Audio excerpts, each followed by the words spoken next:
जय हिंद मित्रों, गोस्वामी लर्नर में आपका स्वागत है। आइए साथियों, परीक्षार्थी जीवन संबंधित महत्वपूर्ण अपडेट को देखते हैं। मित्रों, इस वीडियो में हम लोग नर्सिंग ऑफिसर एम्स में कितनी सैलरी इन हैंड मिलती है, डायरेक्ट होने के बाद कितनी सैलरी मिलती है, इसकी चर्चा इस वीडियो में करते हैं। साथियों, ऐसे ही परीक्षार्थी जीवन से संबंधित महत्वपूर्ण अपडेट के लिए आप चैनल को सब्सक्राइब कीजिए। वीडियो अच्छा लगे तो लाइक भी कीजिए, साथ ही अपने सहपाठियों में वीडियो को शेयर भी कीजिए। दोस्तों, वीडियो को अंत तक देखिएगा। इसमें हम लोग एम्स के में जो है क्रेडिट अमाउंट और डायरेक्ट अमाउंट के बाद इन हैंड सैलरी कितनी मिलती है, इसकी पूरी चर्चा इस वीडियो में करते हैं। इस वीडियो में हम लोग एम्स नर्सिंग ऑफिसर सैलरी की चर्चा स्पेशल रूप से करते हैं। विशेष करके जो है कि एम्स या अदर एम्स कोई भी हो, एनीवे उसकी नर्सिंग ऑफिसर की क्या सैलरी होती है।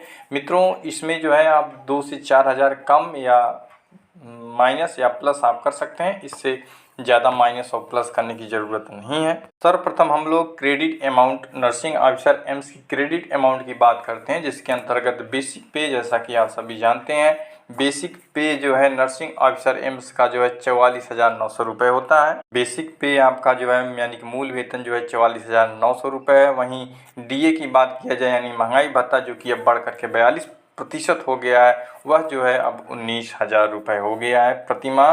महंगाई भत्ता यानी कि डीए 42% बढ़ोतरी के साथ 19,000 प्रतिमाह हो गया है। हम लोग जो है क्रेडिट अमाउंट की चर्चा कर रहे हैं, जिसमें जो है बेसिक सैलरी का अब डीए यानी कि महंगाई भत्ता 42% मिलता है। यदि एम्स के द्वारा ही आपको फ्लैट या रहने का आवास दिया गया है तो आपको यह एचआरए नहीं मिलेगा, अन्यथा आपको यह एचआरए मिलेगा।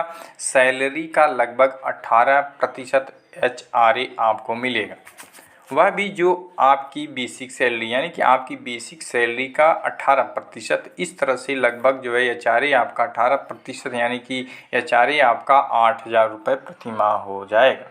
इसके अलावा हम लोग वहीं ट्रेवलिंग अलाउंस की बात की जाए टीए की, तो 1,800 रुपये जो है, जो कि एक प्रकार से फिक्स होता है, या जो है ट्रेवलिंग अलाउंस यानी कि टीए 1,800 रुपये जो है फिक्स होता है, ना इससे कम मिलेगा ना तो ज़्यादा। जो है डीए प्लस टीए मिला करके जो है कंबाइंड रूप से 700 रुपये आपको मिलना है, जो आपको मिलता है, जो आपके सैलरी में भी जो है ऐड होता है। वहीं जो है यानी कि नर्सिंग अलाउंस की बात किया जाए तो 7,000 रुपये, और एनपीएस न्यू पेंशन स्कीम जो लागू होती है वह भी सैलरी में ही जुड़ती है, जो कि एनपीएस यानी जो है कि आपका जो है 9,000 रुपये क्रेडिट होता है। एनपीएस जो है 9,000 रुपये क्रेडिट होता है। वहीं यूए की बात की जाए यानी यूनिफॉर्म अलाउंस की, तो 1,800 रुपये प्रतिमाह।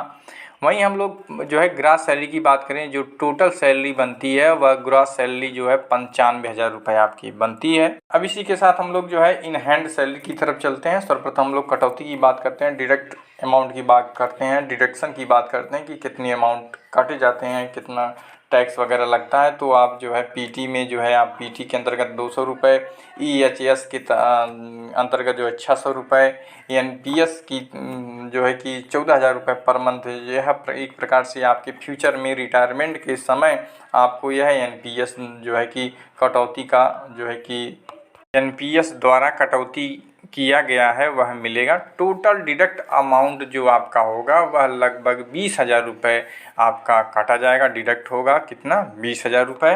वहीं जो है हम लोग टोटल इन हैंड सैलरी की बात की जाए कि पर मंथ आपको टोटल इन हैंड सैलरी कितनी मिलेगी, तो आप यह मान के चलें कम से कम 70,000 रुपये पर मंथ जो है एम्स नर्सिंग ऑफिसर की जो है salary in hand, total in hand salary 70,000 रुपये है।